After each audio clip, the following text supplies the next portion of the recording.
When we looked at Rococo art, we looked at an art that was very much associated with aristocrats. This is not to say that only aristocrats bought it, but we were looking at a style that celebrated the freedom of the aristocrats from both Louis the XIV, and from the bourgeois values of the day. Now, we haven't covered the bourgeois values of the day, but we are getting ready to. And we're going to do so by looking at a style of art that was popular at the same time as Rococo art, and it was a style that was more closely associated with the values of the bourgeoisie.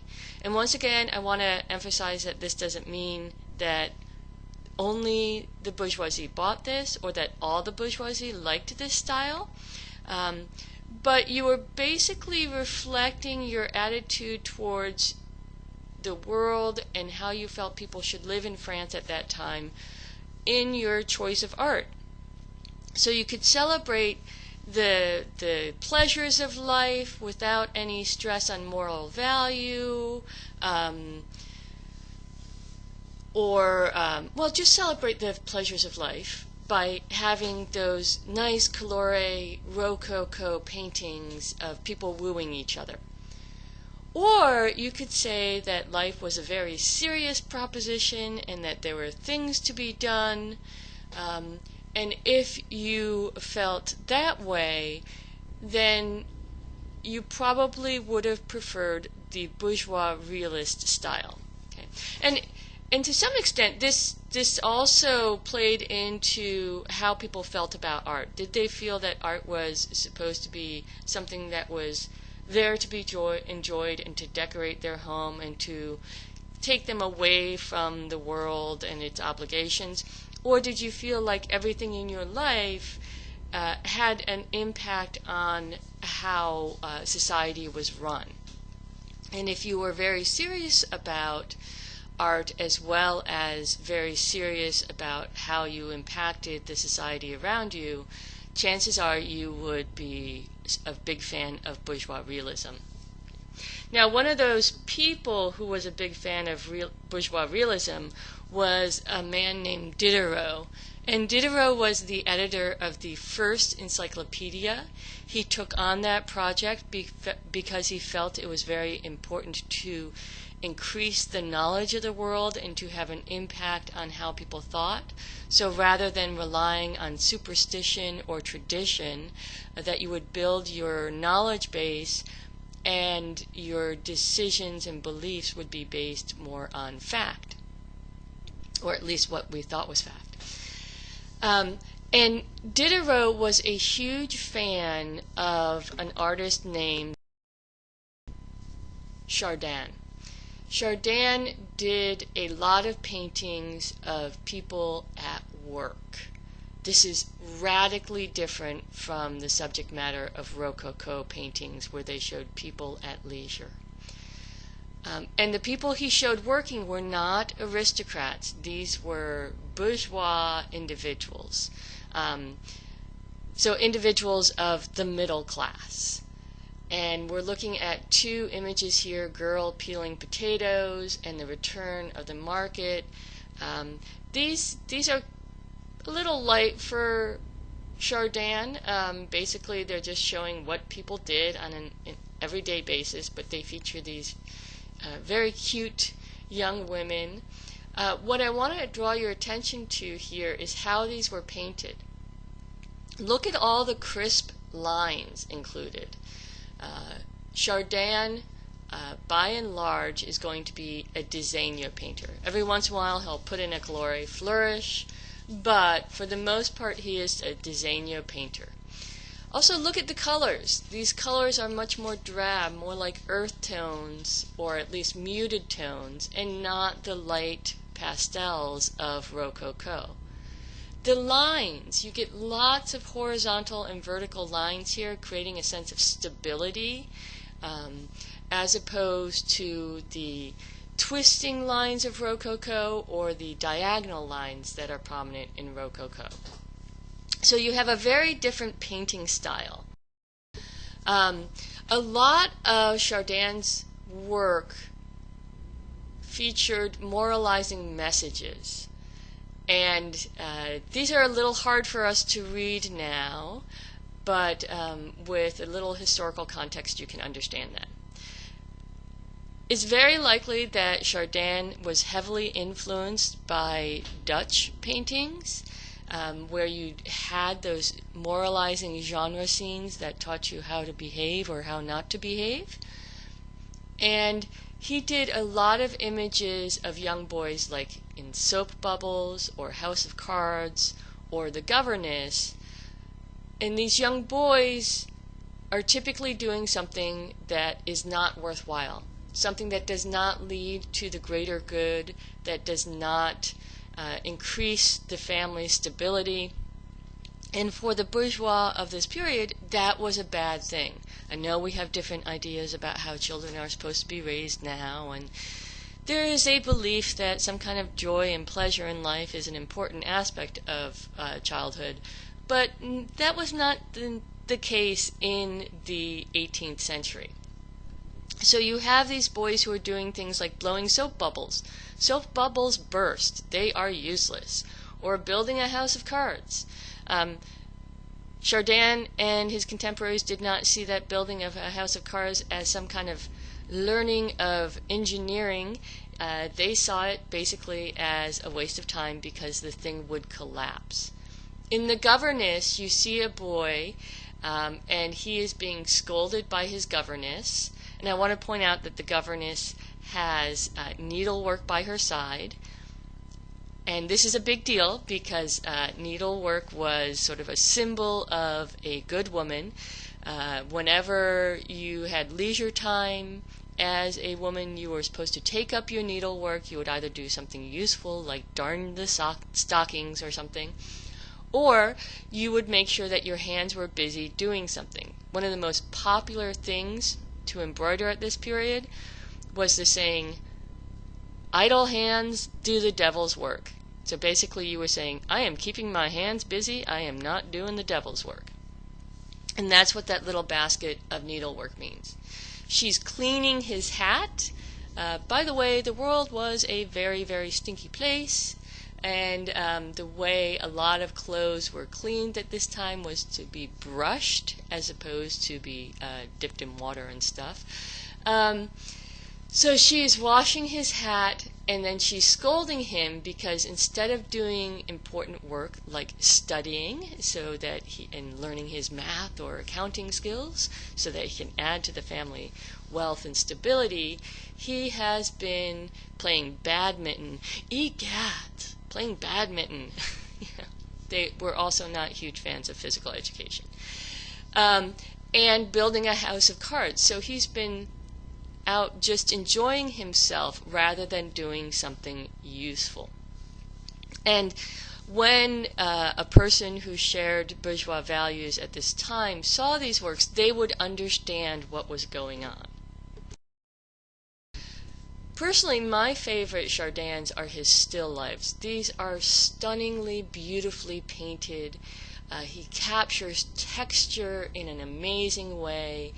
And what I really like about these still lives is that rather than include all the luxury goods he would have seen in Dutch still lives of the Baroque era, he paints the things that everyday people in France would have had access to, and he paints them lovingly. So he paints things like apples and chestnuts in the upper left-hand work. In the upper right-hand work, he paints a leek and some eggs. These are very simple things that were produced in France and would be on the average French table on a regular basis. And he really kind of glorifies them in the same way that the Dutch had glorified the exotic products that they were bringing in as a result of what they believed was the fact that they were God's elect. And these are actually the works that Diderot liked the most of Chardin's work. So if you could just think about a picture of, say, down in the lower corner, cheese, herring, some mushrooms. Simple, inexpensive products. And rather than having a silver goblet, you've got a copper pot. Compare that to the parrots and the citrus fruit and the open oysters of the French Baroque. But also compare it to the beautiful silks and lace shown in Rococo paintings, and to these pleasures where you were escaping the simple things in life. And this is one of the reasons we associate the paintings of people like Chardin, as well as the painters Greuze and Hogarth, with the bourgeoisie, because they painted the stuff that the bourgeoisie would have experienced, and not something where you needed a highfalutin title to escape and go off and enjoy your super free time. Another bourgeois realist painter who is definitely less popular today, but was very popular back in the day, was a man named Greuze. And Greuze did these fantastic theatrical scenes that basically taught bourgeois values. Greuze is an interesting man because he was studying at the Académie de Fine Arts, the Académie de Beaux-Arts in France, in Paris, and he painted, he was put in the genre painting program, and he wanted to get into the history painting program, but he never quite got there. The academicians felt that his painting was a little too cloying and not quite subtle enough, not quite ennobling enough, and eventually Greuze is going to get a pretty bad attitude about this and refuse to exhibit at the French Academy. Nevertheless, his paintings were very popular, and I'm going to give you sort of a sense of what they are like by covering the father's curse and the punished son in a bit of detail. So, let me first point out that this is a genre scene. This is an everyday life scene, although it doesn't seem very everyday, but the subject matter is supposed to be an everyday life scene, not history, not portraiture. And in it, Greuze has done something a little unusual. He's used a lot of the sort of dramatic poses that you would find in history scenes because that's what he wanted to paint. He wanted to have the great name of a history painter. So what's going on here? First of all, let's start out with the son. He's on the far right-hand side, and he has a backpack that he is carrying. That is a clear indication that he's gone out traveling, and that is a problem, because one of the things that you would not do is just sort of go off on a jaunt, and you certainly, if you were a son, you did not leave a father to work a lot in your stead. As a bourgeois son, you were supposed to help lead to the stability of the family by helping out in the family business. We know he's a son because the dog is greeting him, but I want to point out that that dog is not like a super happy jumping up, "Hey, I'm so happy to see you, dog." He's like coming over, but the dog is kind of slumped down. And this in a way echoes the attitude of the son, who is clearly very upset and perhaps ashamed. And when you look at the mother who is standing next to him, you have a really good idea why. She's turning to the son and saying, or at least I imagine her saying, "Look what you have done." Right? And what had he done? He went off to seek his fortune, went off traveling to seek his fortune. Tisk, tisk. The worst thing you could do as a bourgeois person was aspire to something greater. One of the phrases that I remember hearing as a youth, being from a working class, moving up into the bourgeois sort of realm, was, "Who do you think you are? Where do you come from?"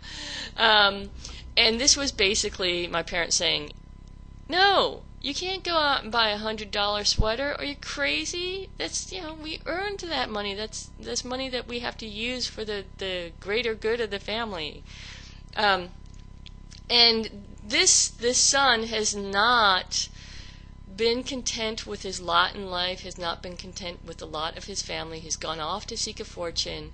And in the meantime, his father has worked so hard that initially he needed to take up the use of a cane, and you can see that cane laying on the floor.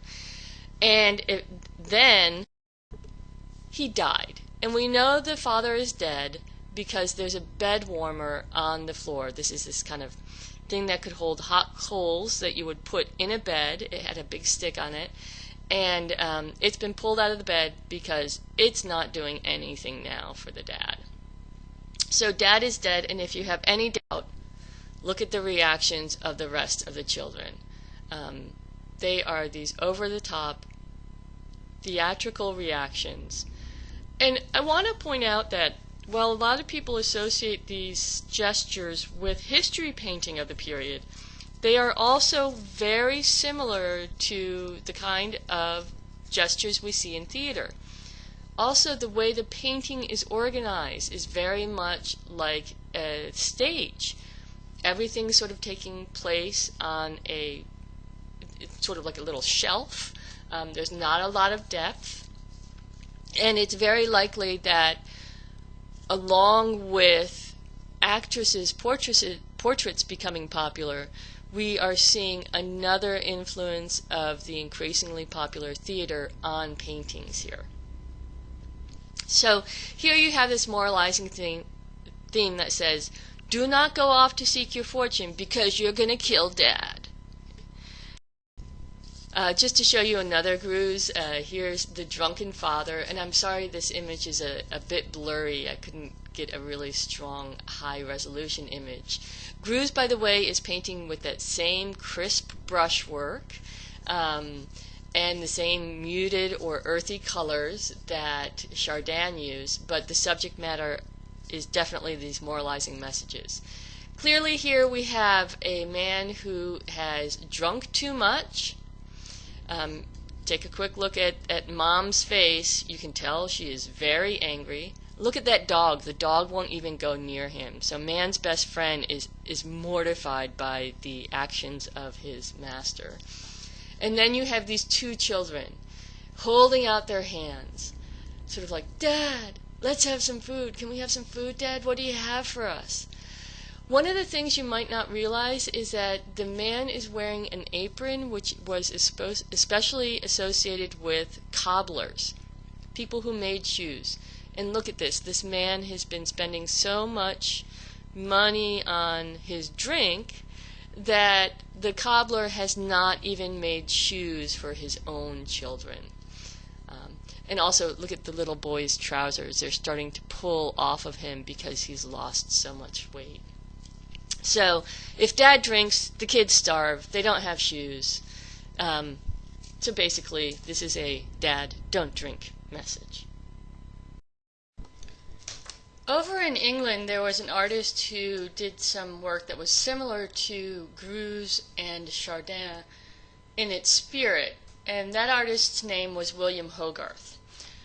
Hogarth is a really interesting character, and I want to point out that when he was a young man, his father was thrown into debtor's prison. Basically, he couldn't pay off his debts, and that meant you went to prison at that point in time. And his father was in debtor's prison for about 5 years.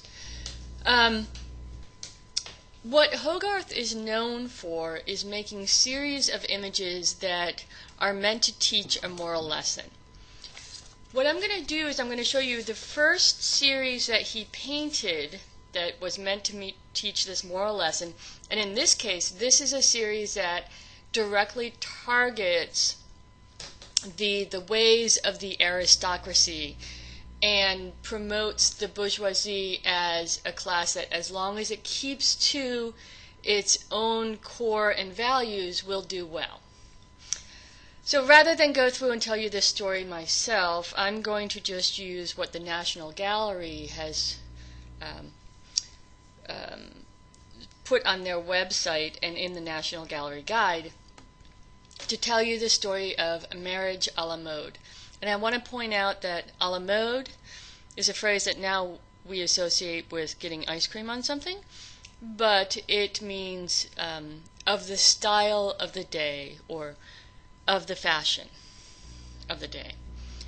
Okay, so we're looking at the first in a series of 6 paintings, and I'm just going to go through and tell you what's going on here in the words of the National Gallery.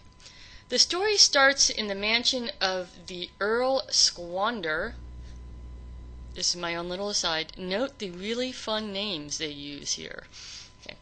The Earl of Squander, who is arranging to marry his son to the daughter of a wealthy but mean city merchant. In the first scene, the aged Earl, to the far right, is shown with his family tree and the crutches he needs because of his gout. By the way, gout is a disease that was almost exclusively associated with the aristocracy for quite a while. Okay. The new house which he is having built is visible through the window. The merchant, who is plainly dressed, holds a marriage contract, while his daughter behind him listens to a young lawyer. That lawyer's name is Silver Tongue. The Earl's son, the Viscount, admires his face in a mirror. 2 dogs chained together in the bottom left corner perhaps symbolize the marriage. And I want to point out that these 2 dogs are completely uninterested in each other. This is very unlike the kind of dogs that you would have seen in, say, a Dutch brothel scene. Okay. Hogarth's details, especially the paintings on the walls, comment on the action.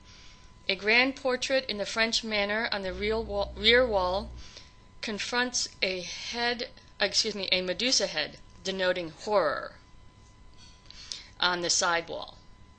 So basically you have these 2, the aristocrat and the Medusa head facing each other. In this, okay, so that's the first scene. In this, the second in the series of paintings, the marriage of the Viscount and the merchant's daughter is quickly proving a disaster.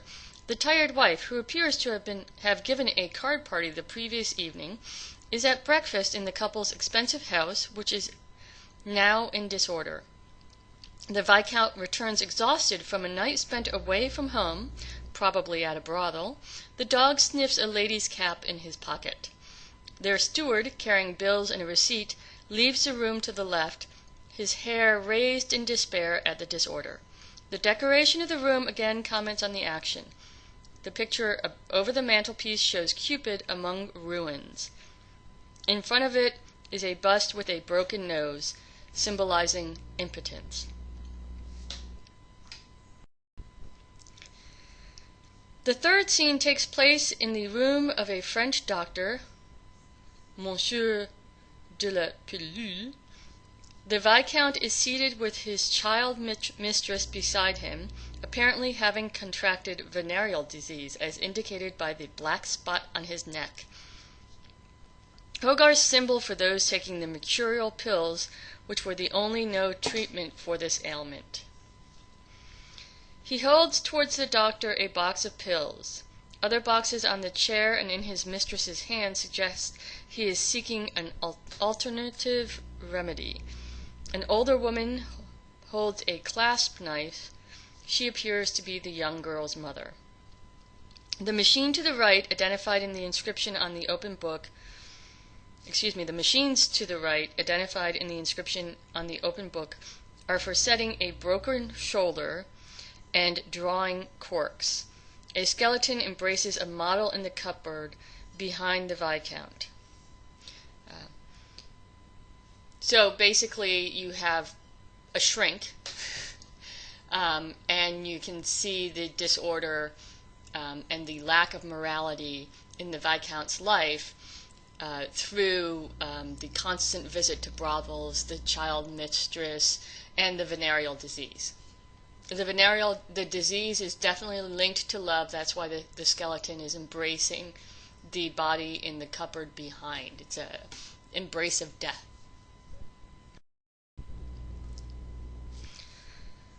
After the death of the old earl, the wife is now the countess, with a coronet above her bed and over the dressing table where she sits. She has also become a mother, and a child's teething quarrel hangs from her chair. The lawyer Silvertongue invites her to a masquerade like the one to which she points, depicted on the screen.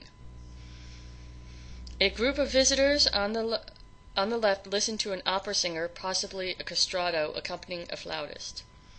An African page on the right unpacks a collection of curiosities bought at auction, including a figure of Actaeon, who I would point out has horns, which could refer to Cuckold's horns. The paintings on the right wall show Lot and his daughters, which is a painting about incest, and Jupiter and Io, a painting about illicit love or adultery. On the left wall is a portrait of the lawyer and the rape of Ganymede, another painting about adultery. Okay. So she's now the countess. She's a wastrel, spending her life being wooed by Silvertongue and ignoring her child. This episode takes place in a bagnio, which it was originally a word to describe coffee houses which offered Turkish baths, but by 1740 it signified a place where rooms could be provided for the night with no questions asked, i.e., a hotel used by prostitutes. The countess and the lawyer have retired there after the masquerade. The young earl has followed them and is dying from a wound inflicted by Silvertongue, who escapes through the window while the countess pleads for forgiveness. The noise of the fight has awakened the master of the house, who appears through the door to the right with the watch, which is basically the night police. On the rear wall is a tapestry of the Judgment of Solomon and a painting of a courtesan over the door. So you have these paintings that I would point out are very much like paintings in the background of Dutch genre scenes that are commenting on the action in the foreground.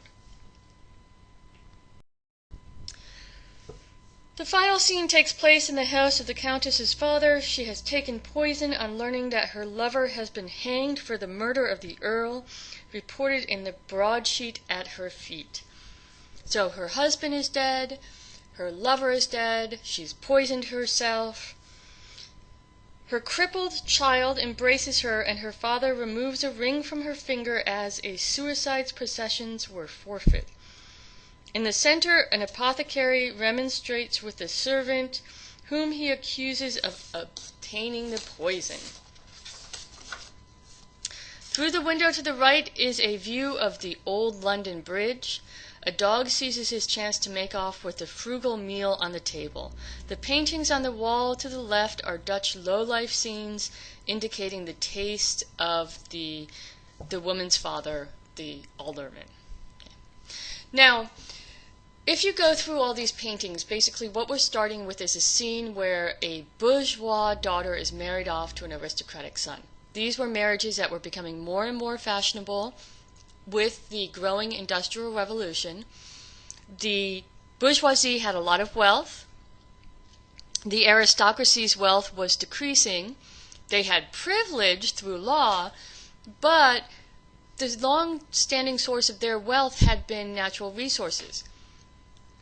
With the increase in selling value-added products made in factories that were owned by bourgeois businessmen, and with more and more natural resources coming from other areas, those aristocrats were losing their wealth. It became common for them to marry bourgeois women who got a nice hefty dowry, and when this happened, the bourgeois businessmen also got some clout through their aristocratic relatives. So it was very common to have these mixed marriages that seemed to benefit both parties.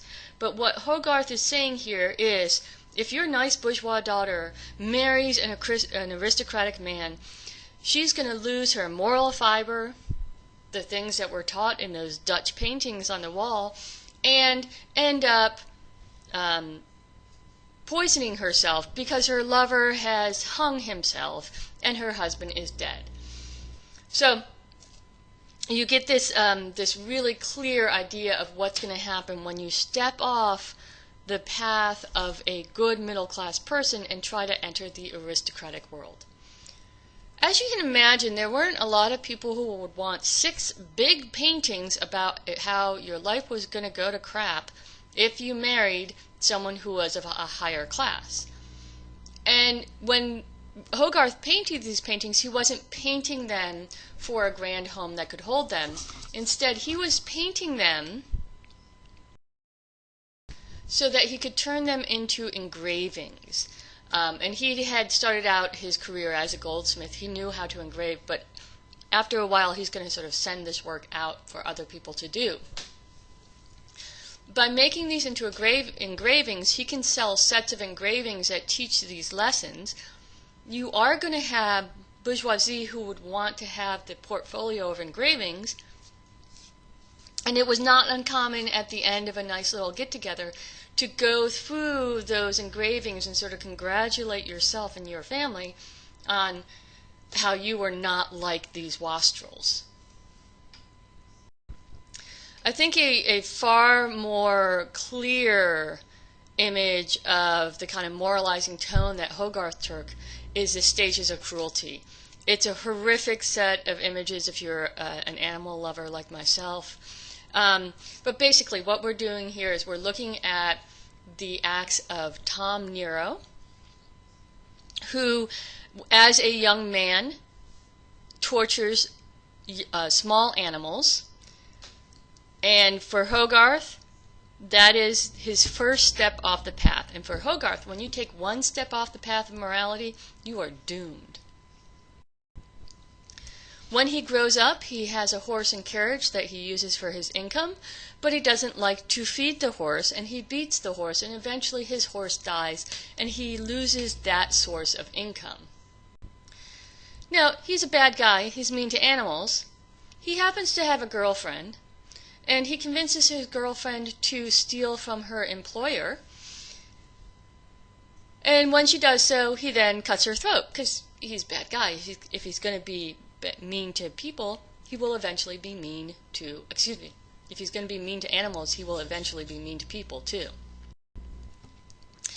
Well, the Night Watch catch him, and he is hung as a murderer, and when he gets hung, his body is not going to get a Christian burial, and instead it's going to be sent to a medical school and used as a corpse for anatomy lessons. And I love this picture because it's sort of like what goes around comes around, and I want to point out that while he's being dissected, his entrails are taken out, and look at the dog who is eating Tom Nero's innards. So, for Hogarth, you take one step off that path of bourgeois morality, you are doomed. And he paints all these images and then makes them into engraving, basically teaching how awful your life can be unless you stick to that strict code of bourgeois morality. His works were really popular for a while. Nowadays we look at them and sort of see them as a bit over the top. But it's work like this that is going to lead into the next period or next popular style of art, which is neoclassicism.